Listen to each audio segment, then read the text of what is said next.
This channel does not promote any violent, harmful, or illegal activities. All content provided by this channel is meant for an educational purpose only. দেখুন, এই সরকারের কাছ থেকে কোনো মানবিক মুখ প্রত্যাশা করা মূর্খামি।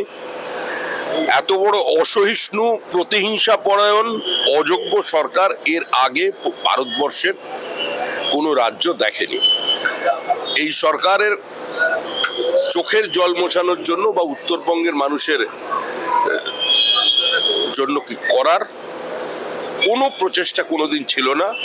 যেটা ছিল সেটা শুধু প্লেইং টু গ্যালারি আর ঘোষণা সর্বস্ব। ভুটানের মানুষ এসে উত্তরবঙ্গের ডুয়ার্সের জঙ্গলের কাঠ কেটে নিয়ে যায়নি, ছোট ছোট নদীগুলোর বোল্ডার তুলে নিয়ে যায়নি, ইল্লিগাল স্যান্ড মাইনিং করেনি, ধ্বংস করেছে গোটা উত্তরবঙ্গকে। এই সরকারের প্রতি উত্তরবঙ্গের মানুষের কোনো আস্থা নেই।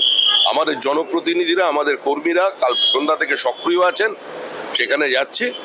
আমরা মানুষের পাশে আছি। প্রধানমন্ত্রী, স্বরাষ্ট্রমন্ত্রী, ত্রিপুরার প্রাক্তন মুখ্যমন্ত্রী বিপ্লব দেব সবাই উত্তরবঙ্গের মানুষের পাশে দাঁড়ানোর জন্য এই দুর্দিনে রাজনীতি না করে, বিভাজন না করে আছে।